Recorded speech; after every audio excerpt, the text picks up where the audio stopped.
The feature that everyone loves, Overrated, Underrated, is back. And this week, we're just going to do one. We're going to do one. And it's going to be me that's going to give you the player to decide on, mate.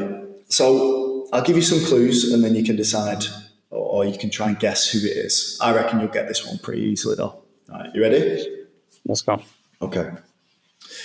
He played 59 games for Manchester United, scoring 19 goals. Okay. Yeah, next week. 59 games, 19 goals. Okay. His total career club appearances was 307. And in that time, he scored 396 goals, according to transfermarket.com.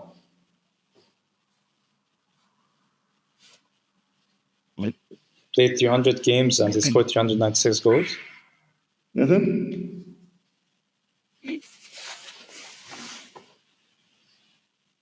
The last clue will give it away, but I can give it you. Yeah. What is that? His celebration features a fake bow and arrow. Oh, is it Cavani? It is. It's Edinson Cavani. He scored 396 goals. Apparently so.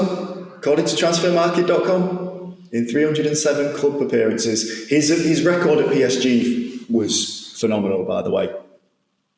Honestly, ridiculous. No, I wouldn't have gotten that. You can take it up with transfermarket.com if you've got any issues with the figures that I've spat out there. Yeah, but we'll go down to the main reason why we're here talking about Edinson Cavani. So for you, would you rate him for Manchester United specifically overrated or underrated?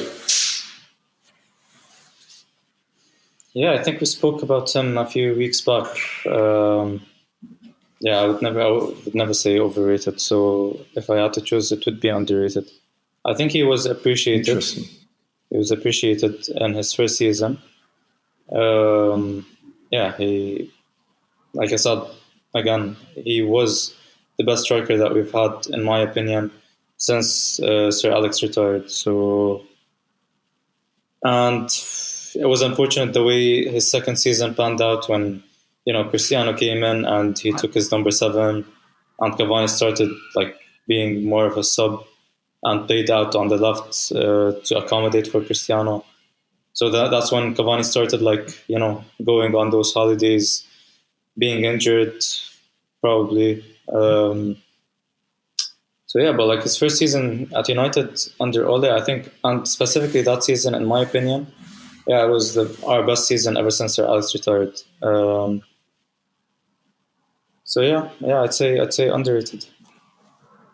So the reason why I brought him up is because the other day, in fact it might have been a couple of weeks ago now, but I saw that United had posted a YouTube video, as they do for most of their players, where it was every goal that he'd scored for Manchester United. And my initial reaction, that made me all a bit prickly, was did he really have that much impact at United that you had to do him a highlight reel? Was he really that integral to Manchester United to be worthy of this type of video? And then I went back through and I saw that they do it for pretty much everyone.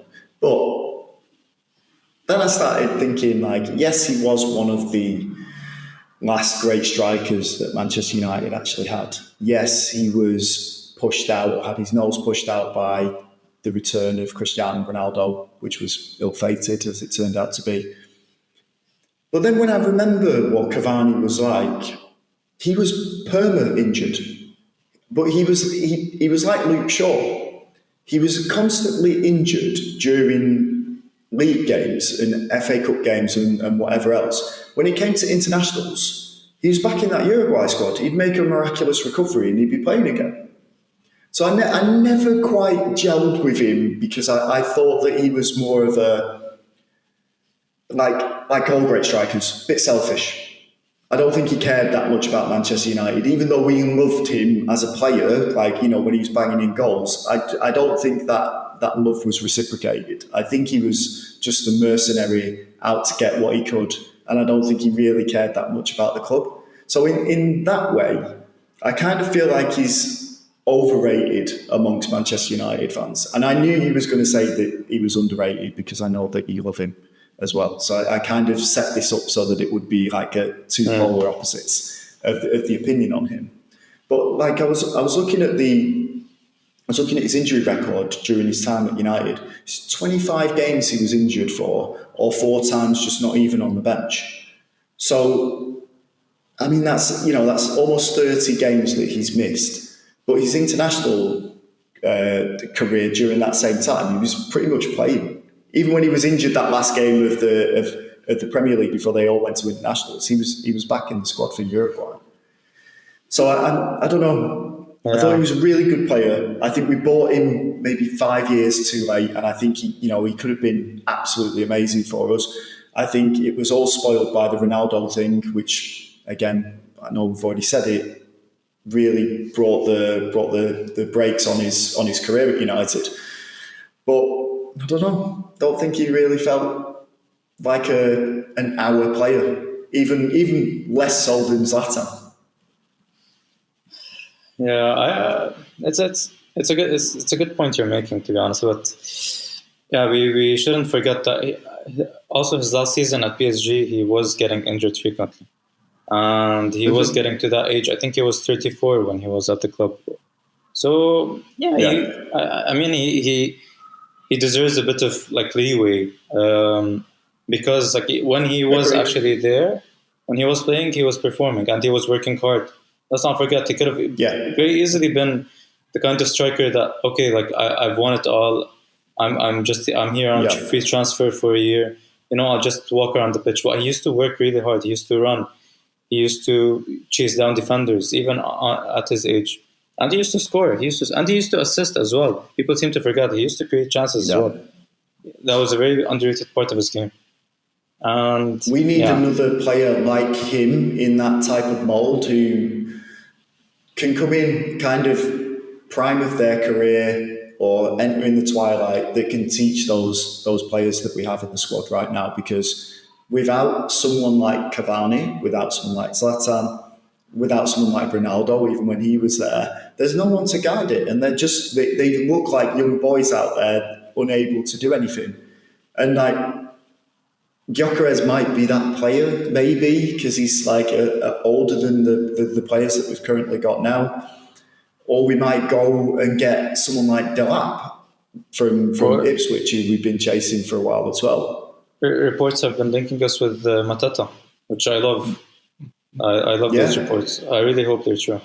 People, like, we're not going to do a transfer section because, like, there's no point. But I just need to say, like, the reaction I've been seeing online to their posts that are linking us to Matata, they're ridiculous. Like, fans are saying, no, we don't. Oh, yeah. Like, I mean, like, but they still think that we're... Exactly. They still think that we're at the top of the league. Honestly. And, we're in for the Haalands and the Seskos and all of these other players. It's ridiculous, honestly. They don't realise that Mateta is the exact type of player that we need. And, Manchester United fans have short memories as well, because watch him waltz through our team and just, do whatever he wants to do to our defenders, to our midfield, like what is not to love about that? Where are we getting that from? We just don't get it. But yeah, you're right. Like, a proper striker is what we definitely need. And Cavani was the last of those to come in. Hang on, let me get my timings right. Cavani before Ibrahimovic or Ibrahimovic? No. It was Ibra then Cavani. Right. Okay. So his moniker of being the last great striker or proper striker that Manchester United had does stick.